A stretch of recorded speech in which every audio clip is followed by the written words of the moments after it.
type of practice that I'm doing, the type of working I'm doing, I generally do a daytime offering of incense and an evening or nighttime offering of incense. Now these are very simple things to do, and I'm not big on exhaustive ceremony numerous times daily. I spent years doing that, and I found a very effective way for myself in connecting to the gods, the demons, the adversarial current behind the Deific Mask. Incense, if you see here, very simple incense burning bowl that I use, comes with a very simple invocation to whatever daylight or daytime Deific Mask I'm working with, honoring. And when I say honoring, it's not I jump down on my knees and pray for that we get enough rain for my grass to turn green or something like that. It's not that kind of agricultural dependency concept.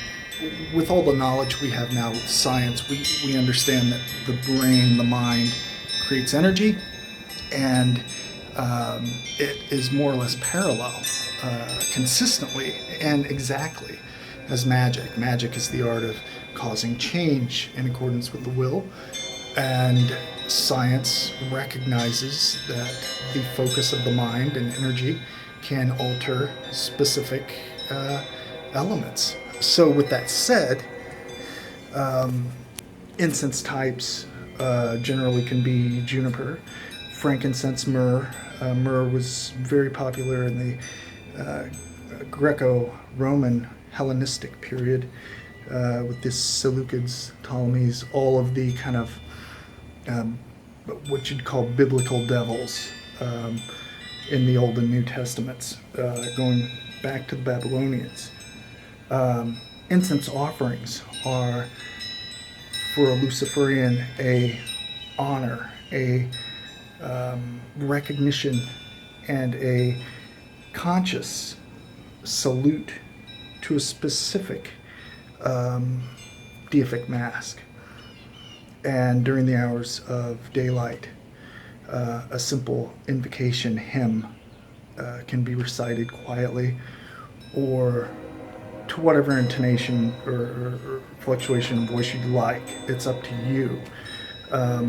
It can be done in the mornings before work or before going off to doing something else. Incense can be in sticks, powders. The scent should, at the very basis, correspond with the type of Deific Mask you're working with. That means planet, that means their representation, their symbolism. And in my grimoires, there's connections to specifically Sabeti, some Necrominion, but you can use something as easy as frankincense and myrrh, juniper, and depending on the element, adjust accordingly. We spent years with the Luciferian Apotheosis,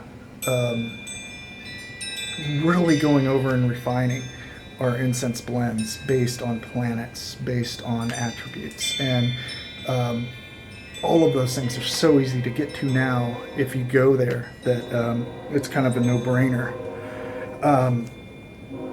So all the way back to old Babylonian times, burning incense is a purification, and it's an offering. Now, unconsciously, the Luciferian is recognizing, focusing on that specific type of energy, power, the spirit behind the Deific Mask when making an offering. And daytime Deific Masks, demons, gods, goddesses, such as Ishtar, whether it's for war, love, whatever. Many have used nighttime for war, daytime for love, and then switched it, accordingly. It's up to you how do you use that. A current phase that I'm really exploring and have been working with in cycles for years is the Watchers, kind of the Luciferian tradition, kind of an initiatory mystery, if you will, and it's been something I've come back to for years. Shamash, the Mesopotamian sun god, in the Book of Enoch, the Watcher, Samsiel, the sun. So at dawn, at noon, at 3 p.m., you can do offerings, and that would be for order, justice, really setting your house in order and what you want in life in order. Also, understanding how the sun plays a role in a creative, sustaining, and a destructive concept as well. The moon on when the moon is waxing up until a full moon, Sariel, called Sin, Nanasuin in Mesopotamia, Khonsu in Egypt, Diana, some aspects of Akkad, the moon and the way it affects the water, the magnetism and the fluctuation of moods and the unconscious mind energies during its cycle is a consistent kind of partner with the sun. Also from to waxing to becoming full, creative, nurturing, mothering, and intelligent emotional power, to then the dark moon and the wanting, which is the unconscious, dreaming, predatory, primal instinct aspect. The dark moon of Hecate is the goddess of witchcraft, of necromancy, of these type of practices. The exploration of black magic, which for a Luciferian is not destroying crops and causing your neighbor's animals to be sick, or even really cursing people. Black is a kind of symbol, a representation for hidden knowledge, but also understanding that primal darkness, what people call evil because they don't understand it. It has nothing to do with moral actions or crime or anything like that. It's the inherent reptile brain, the primal drive within us. So the moon and the cycles represent a consistency in the structure, a nurturing, a renewing, and a exploration of your instincts.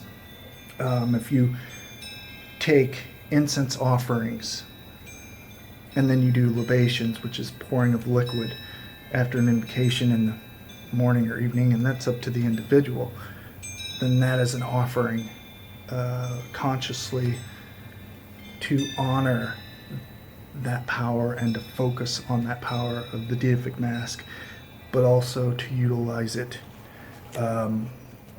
to your desires and what you wish. And every victory, every success that I achieve through my magical practice, whether it's a short-term, immediate thing that, hey, I know that this chain of kind of cause and effect, this brought this into fruition, or if it's something that happens over a period of time, I make small oaths to Deific Masks, and demonic spirits are very much a part of who I am. It's been with me since I was a child, and it drove me forward, still drives me today towards what I do. And that's not evil. I'm not a criminal. I don't have what people would call degenerate morals. I have a personal moral structure that I stick by, and that's part of what keeps me who I am.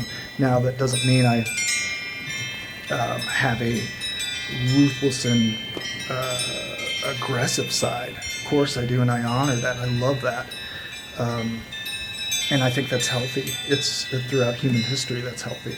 But I also have a balanced, a thoughtful in terms of thinking before I act, and not always just letting emotion run free. These are all aspects of magic that you work on, you control. So with that said, this type of practice is very easy to do, and is a way of connecting and focusing on the desires that you have, the goals that you have, and how you're going to attain them. Incense, libations, any type of ritual. When you connect and you believe and you utilize the will, desire, belief, that makes all the difference in the world. If you're just a Luciferian that utilizes the philosophy, cause and effect, will to power, without the magical aspect, well, forget about it. You know, it doesn't matter. You have to want it. You have to feel it. That is the main difference. So, a work that explores the use of incense and ritual in Luciferianism. I can ease just off the top of my head, Sabeti, the older work, Mascom Whole, Necrominion, Durauga, all of these reference using incense in hymns, invocations, etc. Quick note on the black light or black flame in Luciferianism. I wanted to really define something on how do you measure that? What is the black flame? How does that even fit in with rational philosophy of Luciferianism? Well, first understand the black flame is a symbol for divine consciousness. Now, that's refined and articulated consciousness, and that is the insight your conscious mind gains and your unconscious through experience, through achievement, learning from your mistakes. Now, all the way back to ancient Mesopotamia, the black flame, called essentially Malamu or Milam, is a terrifying radiance which the gods, specifically beginning with Tiamat, to all the gods, and in the Neo-Syrian period, Nergal having the greatest or most emphasized, Malamu has a character, a radiance of character, which is a trait of the personality, of the will. So the black flame is our spirit, our spiritual aspect, our mind, the energy of that, continually formulating and seeking to consistently burn towards the next stage in our consciousness. And what's that mean? That means when you go through an experience, initiation, a working, to the actual deed, the action of manifesting that, at the end of that, whether you succeed or not, you're gaining knowledge and you're gaining insight, depending on how you think, is going to be how you benefit, or you begin to allow that weakness of self-doubt in, which is something all people will wrestle with, but you have to reset and refocus. Doubt at times is fine, it tests strength, but overcome it and don't listen to it too much. The other thing with Malamu, or the Black Flame, if you consider the Islamicist Henry Corbin, who wrote a lot on Iranian Sufism, makes reference to the black light, and that, for his description of Sufism, the black light is a high, or the highest spiritual stage, and it is a marking point of a perilous step in the enlightenment process. It's a stage that immediately precedes the ultimate theophany. And so the black light is an attribute, a trait, a add-on, if you will, a representation of majesty that sets the spiritual being on fire. It's a self-fire, much like Shaitan, Idlis, a jinn born of flame, the Watchers, who were of a fiery element, bringing that to earth, to humanity. So the black light, the black flame, it attacks, annihilates, it threatens every aspect of who you are, what you hold dear, crossing that abyss to understanding this is my divine core aspect. Take away my personality, my dislikes, who I am, what my drives are, what makes me at core me. The black flame burns and consumes all of that away, much like the tantric Kali, Shiva, Azazel as the goat, demon of the desert, Lilith, the devourers. So this black light, or blazing darkness, this is the essence that causes light within to be revealed. And it is the demonic gift of the Luciferian light. So, to understand the black flame, you have to practice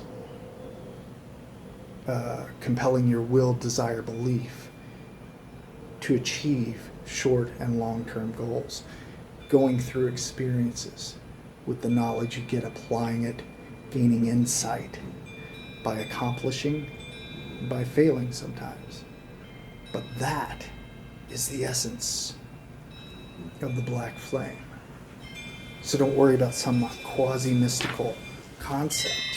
This has a legitimate philosophical center, which can be experienced over time. For the Luciferian who believes in himself or herself and could give a fuck about what other people may say or try to judge. Your spirituality is what matters, because as you build this personally, your experience, that religion of apotheosis, of who you are as a temple, mind, body, and spirit, that can't be broken. That can't be talked down with somebody throwing a Bible at you or arguing with you. You have results and a confidence and belief to where you don't have to push it or over-explain it to anybody, unless it's a conversation you want to have.